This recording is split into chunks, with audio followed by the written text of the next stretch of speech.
to Culture Blender. Me and Rucha host this show where we talk to guests about the worlds they have visited. Join us as we explore the beautiful blend of traditions, languages, and lifestyles that make our world so wonderfully unique. In each episode, we bring you stories, experiences, and insights from people who have lived, worked, or studied there out of their homeland. In this episode, I'm going to talk to Devangi Patankar. She is joining us from Pune. Hi, Devangi. Hi, how are you? I'm good. How are you? Good, great, doing great. Nice to see you here and looking forward to talk to you about Yes, cultures. yes, Yes. same here. So, Devangi, tell us where you're from and where you live right now. Right now I am in Pune. I was also born and brought up in Pune, so I'm pakki Punekar in that sense. Acha, okay. That's how they say it, Yes, that's right? how they say it. Okay, great. And please tell us more about yourself. I started playing chess when I was 5. My Mhm. father thought that his child should play some sort of sport. And so one of his friends introduced me to chess, and that's how it took off. And what started as a hobby, a Sunday morning activity, it just quickly turned into a career when I won my first state gold when I was 5. And Oh, that was, that yeah. young. Oh, yeah, yeah. Oh, I was the youngest at the time, and I had that record for a lot of years. And so I won my first state gold at that point. I was 5. I played under 7, and I competed in the nationals. That same year, I joined second overall in the ranking. I was 5. I was still the youngest to do that. And then everyone started taking notice because here was a girl who was so young, and she showed a lot of promise. So there were a lot of people who are encouraging me to continue it in a more serious way. And so after that, I just started playing chess in a professional capacity. I played for around 12, no, 13 years. I represented India for almost 8 years out of those. So I got like around 9, 10 state titles, a couple of national titles. I won 3 Commonwealth gold medals. And that's huge. I also completed the 3 norms that are required to become the International Woman Master. So I completed those 3 norms as well. And then by the time I did all of this, I also completed my 12th grade. I was in junior college at the time. And after which I decided to take a step back, see what else I could do and explore life. And after graduation, I knew I wanted to do masters. I just wasn't sure of taking the traditional MBA in finance or MBA economics route. And at that point, I didn't want to join a family business. I always, had that thought that I should have more exposure and experience. Because being a chess player, I was very sort of, insular in my approach, in my upbringing as well. It was very focused. So I wanted to explore first before I, took over the reins. So I also dabbled, I learned French language because I was always interested in that. I did I did 3 levels and 2 international exams. And then I moved to London to do my MBA in luxury brand management. Uh, Oh, okay. yeah, which was very exciting. And then after that, I was in US for about a year. I was trying to settle there, but the timing was off because at that point Trump had got elected and he was not really pushing for H1 people and H4 people, and he was not having any of Right. that. So Right. so I came back. I decided to come back and join our family business, and Mhm. since then I have been it's been 9 years now that I've been looking after our family business. Okay, that's great. Lot of adventure, I Yeah, must say. yeah, very exciting Beginning life. from chess to family business. Yeah. Wow. So Devangi, I'm aware, in addition to chess and travel, you are also an adventure. You are also a passionate book lover, book reader, right? Yes, And yes. yes. And I think you curate an Instagram page also, and you have a group also of book readers. So that's Yeah. very exciting. Please tell us about it. So it started as a passion project because I love to read. And I realized that over the course of time, you just get busy in your work and your, day to day grind that you don't take time out to read. And I realized that I mean, I had been realizing that for a while. And so I decided to, start reading myself first. But then I also realized there are so many other people who must be going through what I'm going through, right? And they want to read, or they want to get back to reading. Or there are so many people who, my original page, they would come up on the DMs and say, you know what, you had put that review and I loved it, and yeah, I really wish I could get some time to read. So that made me realize that obviously I'm not alone, and community building helps. It helps in motivating each other. And if I realize that we are reading the same book but she has already finished it, it gives me a small push to take some time out, even if it is half an hour, to sit and read. So I decided to start a WhatsApp group first, and I invited everyone on my page to come join, whoever are readers, non-readers, who want to start out or whatever, in whichever phase they might be. The only criteria was that you should love books. So it started off as a 20 people community. Today it is almost 400 people. And there are, so I've made different groups because some people just like to chat, about everything and anything. So they finish off their day, their work or their studies or whatever, and then in the evening they just chat on random books and put out reviews of what they're reading and stuff like that. So that is one channel. Then there is the main Finer Things Club, which is the name of the group, and also the Instagram page. So on that, I post reviews of the books that I have read during the course of this year, previously read books, etc., etc. And I also try and engage the participants into discussing if either they have read that book or something similar and what they thought of it and stuff like that. And then there is one dedicated group for the book that we are currently reading as a group. So in that, we have almost 120, 130 members, and we are reading a non-fiction book by J. Sai Deepak called India, that is Bharat. And Okay. it's a huge undertaking because it's a very heavy to understand, challenging sort of book. And the topics discussed are also very difficult to grasp. So, and I had been meaning to read it. It's just that because it was such a huge undertaking, I was, being very hesitant about it. But I thought because now there are people who can motivate each other and push me as well, I took up that book. And it's great because there are almost, like I said, 130 people in that group. And even though everyone is reading at their pace, the best part about it is that we have a weekly call, and then we discuss whatever we have read, whatever we understood, or we just want people's opinions or their perspectives and stuff like that. So it's a very lively discussion that happens. And yeah, I love it. So it's going well. It's a work in progress, but we are expanding slowly. This is so amazing. All the best for your venture. Thank you so much. Uh, talking about UK, when you went there, what was your first impression? The first impression was that it rains so much, it's gloomy, and I love it because there are so many people who always crib about the UK weather. So I was very apprehensive when I went there, but it was like kindred spirit. I love rains. Uh, I prefer cold as opposed to summer, and summer, especially in India, growing up, is so harsh. So I, it was like a dream come true in terms of weather conditions. And I also realized it.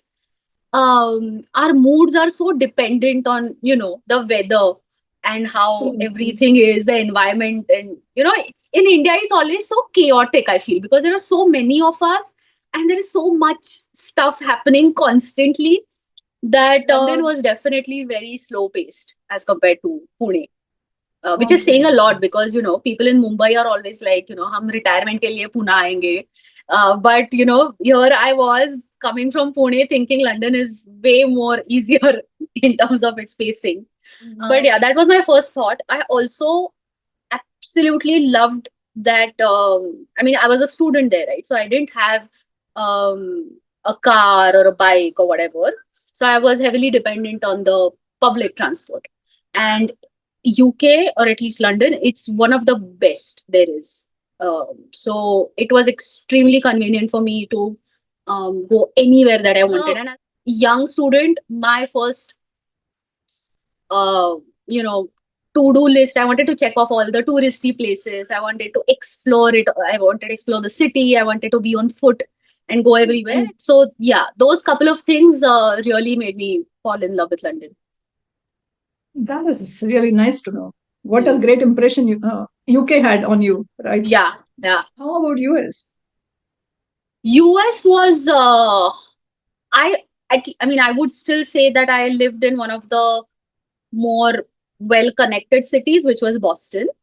I have my family in California. I have my friends in California, in Texas, in Chicago, and everywhere. But I think I enjoyed living in Boston because, again, because it's well connected. It matters a lot, especially for immigrants when you are, making your settling down, making your way around it, because you don't have car right from the get go. You can't always depend on Uber or Lyft or whatever because it adds up. It becomes expensive. Once in a while it's fine, but you can't do that every single day.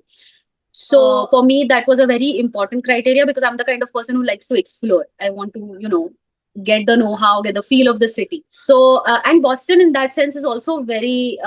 It's like a melting pot. There are a lot of cultures coming together. There are a lot of Cosmo people there. There, of course, there are a lot of Indians, but people from other culture as well.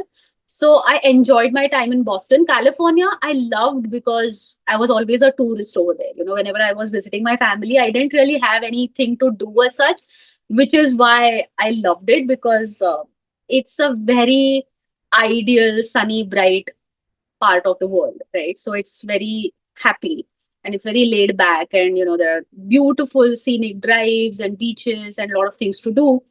So I love that as well. But if in Boston I was independent, so I preferred living on the East Coast in that sense. I see, nice. So I think you have described it so beautifully. I could visualize. Yeah. So how do people live there, according to you, in UK and US both? Like, what's different about the student life, about the work culture, everything? So I think in US the student life is much easier, and there's a sort of community living as opposed to UK. In UK you're very independent right from the get go. You have to do your own accommodation. You have to figure out your own commute, your groceries, your everything, right? Whereas, I mean, of course there are hostels and student living in UK, but it's not the way how it is in US. In US, you're either living on campus or you are living with people. Chances are you already have gotten in touch with fellow Indian students before you even go to US, so you already know whom you're going with, where you're going to stay, who are your roommates going to be. So in that aspect, I think the initial settling down part, which is a little difficult in UK, might feel a little easier in US from a student perspective. Having said that, the reason why I also chose to go to UK for my masters is because it's not just about studies, or at least for me, it's not just about going there to get a degree. Um, you develop as an adult in so many ways once you leave your home or the comforts of your home, right? You make new friends, you make your own place in the world, you explore new things. That is, I think, one of the first times when I was independently choosing things that I like to do, understanding what I didn't like. Because although chess did give me the opportunity to travel across the world and in that sense travel more than my peers, it was always in a cocooned or in a safe zone. I always had my either parents were with me or my colleagues were there or my coach was there. But here you're out on your own for the first time. So UK in that sense was very welcoming at that time, 10 years back. And again, it's a very, uh, I don't know how to put it. I mean, I would still say it's a beautiful melting pot, which is also how New York is. But I felt New York, or generally, especially the East Coast, very chaotic, which is not how London is. London has a lot of charm and a very glacial pace of how life is. Even the most uh, busy areas, which are like the corporate areas or the bank areas, if you go there, it doesn't seem or feel as chaotic as you would on a New York street at any given point in time, right? So I think in that aspect, I felt UK was better for a student also. I also feel that, if you're going to venture out of your country, you should also venture out of your comfort zone, because that's a very good opportunity that you get. So I was very mindful that I want to make friends who are not from uh, my country or my ethnicity or my origin, because I wanted to know how they live and what do they do and what their point of reference is, and all those sort of things. So in that aspect also, I feel I enjoyed UK more. But post my studies, I think if you're looking um, for some sort of community or whatever, I think US Indians are just so much more in number that you are bound to come across someone or the other that you either know, or they are your relatives or your friends of friends. So in that aspect, if you ever feel lonely, which many students might feel when they go abroad, then US is very easy that way to induct yourself into that sort of lifestyle. So there are Yeah. pros and cons, but I'm the kind of person who would, because I'm an introvert anyway, I'm a single child, so I don't mind hanging out by myself. I enjoy doing that. So I enjoyed my time in UK much more than in US. Okay, yeah. So, what's the cuisine like there? Have you tried any food, or are there any food recommendations? I think both of these countries, they lack in terms of the cuisine aspect, I feel, because that firstly, I'm an Indian, so there is literally no parallel to Indian food, at least for me, because you get so much. Like literally, you get everything. Everything is covered in Indian food, so you're not lacking for anything. But UK, oh, I mean, come on, there is no comparison. Even they would accept that they have nothing to boast of in terms of their cuisine, and neither do the Americans. But UK, especially London, they have a lot of interesting restaurants, which I felt not lacking in US, but US seems very standardized. They have their own Taco Bell and McDonald's and Chipotle and Mexican food, and it's very standardized in that sense. But if you see UK, there are a lot of different cuisines that you can try. So I tried Nigerian cuisine, Ethiopian cuisine, Peruvian cuisine. And there are like proper authentic restaurants dedicated to that cuisine. It's not, you get this and everything, and then also Nigerian. No, there were proper dedicated restaurants, which I really enjoyed. Um, Also because London enjoys beaches, and they are so near to the sea. The seafood is fantastic. So I'm a big seafood lover, so for me it was an absolute delight. So whenever I used to visit outskirts of London, or like a 1 day trip or whatever, I used to always make sure to try out their seafood over there, because it was always so different and so flavorful. So in that aspect, I think uh, but of course, if you are vegetarian, then maybe US would be easier, because there are more Indian grocery stores, and the Indian life is way more easier to induct yourself into in US as opposed to UK, because UK main London city areas, apart from a few restaurants, you don't really get groceries, that easily. So there are Right. certain pockets that you have to go to, which are far away. So in that aspect, I think US was much easier, because if you feel like you're craving Indian food, then there are lot of options. Okay. Also, I think you get amazing Spanish food in US, which you don't in UK. Because of course, there are so many Spanish people in US as well, and then there are Mexicans as well. So those two cuisines are way better. But yeah, both of them don't have anything to boast of their own cuisine as such. It's more about Right. the other communities that are living there. Yeah. Right. Okay. Which festivals or celebrations made you feel close to this new place in these countries? Oh, interesting. So in UK, they have a lot of, not festivals as such, but they do have their farmers market, and these small habitual ritual weekend things that they do, which I used to enjoy. In terms of celebration, I think whenever it comes to celebrations and festival, you always miss home. So, you always want to, at that point particularly, you want to Right. eat Indian food, meet Indian people, wear Indian clothes, Mm. and, just because you miss home during, for example, Diwali or Ganpati, Navratra and everything. Then at that point, I think in terms of celebrations, I think US is far better, because again, like I said, there are so many Indian people Okay. and especially on the East Coast, you have in New Jersey, I think is full of just Indian people at this point. So they also have their dhol pathak and dhol tasha and everything. So you don't really miss India as such now if you're in California or New York.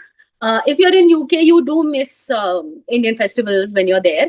Um, but then again, they do Christmas on a very big scale. So they have their things, like, for example, I remember they go big on Christmas because they're one of the major festivals. So all their main streets, like the Piccadilly Circus, Oxford Street, Regent's Park Street, which are their main areas, where also there are a lot of shopping options and food options and everything. So people generally come congregate there to celebrate and soak in the festivities. So um, in Christmas, everything is lit up. There are beautiful fairy lights and this and that, and the Christmas trees, and even you get giant Christmas trees, beautifully decorated in every store, every restaurant. There is just a lot of Christmas cheer going on. And I think they do it in a big way also, because otherwise it's pretty gloomy all year round. It's either raining and everyone is in their black coats, and so it's not very easy breezy how California is. So I think in Christmas they really go all out, which I used to enjoy. And it's also, it snows over Okay. there. And Hmm. it's the I think the nice part is it's not as extreme as New York or Chicago, but it's nice. So for people who haven't seen snow or haven't been there at snow time, I think London is better because it doesn't excessively snow. It snows in a way that you can enjoy. So yeah. Okay. Then I think you could enjoy the celebrations and the snow, weather, everything together. That's Yeah. great. Yeah. Yeah, that's nice. Devangi, what about traveling? So was it easy to get around? And how did you get around? Like, was it public transport or anything else? It was always public transport. Like I said, I have family in California, so I didn't really need to figure out the buses and everything. I always had someone from my family I was accompanying. Way more easier in UK overall in terms of connectivity, because UK is well connected not just by the long distance trains, but also their daily commute is fantastic. Their subways are exceptionally good.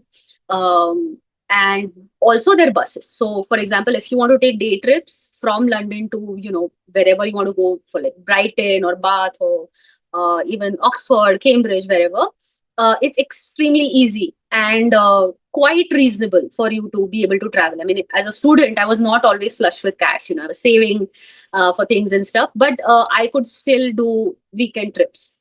Uh, Again, like I said, in Boston, it's you still have like a subway and everything. New York has subways, but um, I don't know. I just felt it was better connected in London as opposed to East Coast. And West Coast doesn't really have any connectivity. They should, because, especially for tourists like me, otherwise you're always dependent on someone to drop you somewhere. And, the train stations aren't nearby, and that becomes a hassle.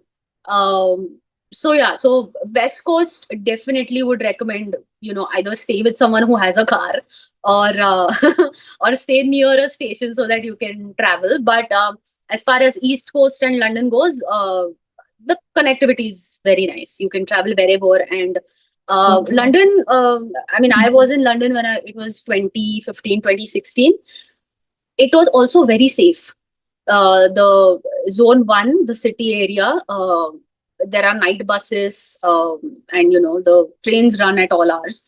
And so I have gone to my fair share of house parties and stuff like that. And it was just us girls coming back at odd hours, but we never felt unsafe over there. It was very safe.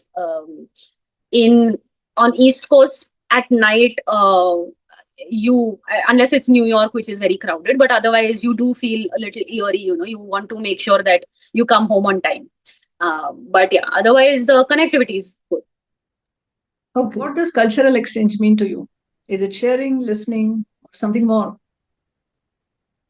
I think all of that, because when you leave the comforts of your home, and I did when I was a student, I was looking forward to interacting with people from different cultures, and by that time, I had already traveled extensively around India. So I was very mindful that now I want to make friends who are non-Indians, maybe, I mean, I obviously made friends who are Indians because that is just how we are, and we have our own community wherever we go, so I obviously had that. But I made sure that I was so I had this thing. I decided when I was in UK that I want to try out their high tea culture, which is very famous, and they do it very splendidly. They have all their teas and they do their scones and the small sandwiches, and it's very elaborate. So I decided that I wanted to explore that. So me and a friend of mine, she's American, we decided that we'll never repeat a high tea place. So during the course of our year, whenever we go out for high tea, we'll always research and go to a different place. So I used to do that with her. Then I had another friend. She was from Africa, Johannesburg, and she was a big Bollywood fan. Doing these things, I obviously enjoyed showing them a part of my culture or experiencing their culture and everything like that. But uh, what I also enjoyed was, because of our geography, because of our culture, our upbringing, our reference point are so different in every aspect, that it shines through in every situation. The way you pick up groceries, the way you do your laundry, the way you commute, simple things like how you save your money, for example. And also the reasoning behind it, because Indians save no matter what. It's just ingrained in us that if you're getting 100 rupees, you save 10, and then you spend other things for other utilities and stuff like that. But uh, you don't really know what you're going to do with those 10 rupees. It's not like you're saving it for something. You just save it because that's how you are brought up, right? But people from different cultures save it for different things. Like a friend of mine wanted to desperately go for like this Adele concert, so she had been saving for months just to buy that one ticket, which cost a Oh, is bomb. And it? as students, we were like, "Are you crazy? We are not going to spend Right. like 400 pounds on Adele concert." But she was a big fan, and she planned everything. She saved up that much. And me and my Indian friend, we were like, "Yaar, itna save karte to we would go to France, because we are in London. It's cheaper the ticket." So it's funny how differently our brains are wired. And so I enjoyed exploring that, understanding that as well. I made a lot of friends in US as well who weren't Indians or who weren't Chinese, which is saying a lot because there are a lot of us and a lot of Chinese in US. But even there, the way they are living their lives, or I remember this one incident where Indians are inherently, I feel, very not impatient, but they are like, let's get the ball rolling sort of people, right? We don't just sit and relax. But that was another thing that I learned to do from my American friends, that they're like, relax, it'll happen, don't be so fidgety all the time. Don't be running around for things to happen. They'll happen in their own course of time. And I think it also comes from the fact that where you are living, because I realized that geography also plays such a big role, that here, like I said, because there are so many of us and there are so many things to do and so many things happening at the same time, that we are always constantly in a state of motion till at night when we finally relax and sleep, right? But there, the life itself is very slow paced. Things happen very calmly, in a calm manner. Their days get over at 4. The sun sets much later than our sun sets. So they get like good 4 or 5 hours to do their grocery, to do other things, to visit a park and, hang out with their pet or whatever they want to do during the daytime, right? When the sun is still up. And then they wind down. And I realized it's the small things that make such a big difference on your lifestyle, because as a tourist you don't really know that, because when you're visiting a country, or you yourself have so many things on your to-do list that you don't pay attention to these things. But when you are living there, you realize that the pace of your life has slowed down, and once that happens, you just become a calmer person, which also helps you in other things. So that was another thing that I learned. So uh, it was everything. I mean, all the points you said, the culture, the travel, their cuisine, their way of life. Yeah, it was an exchange of everything. You explained it so beautifully. And a very large canvas you have put in front of us. Thank you so much. Great. It was great talking to you, Devangi, It was a and pleasure. knowing your perception or your insights about US and UK, going Yeah. from India, right? Yeah. Oh, I'm very glad I could join you. Thank you for having me. Thank you so much. Yeah. See you around. Yeah. See you. Have a Bye good bye. day. You too. Bye Bye. bye. Thank you for joining us on this journey through diverse cultures and perspectives. I hope today's episode inspired you to explore and appreciate the richness of the world around us. Don't forget to subscribe, share your thoughts, and stay tuned for more stories from across the globe. Until next time, keep blending cultures and celebrating diversity. Have a good day. Bye bye.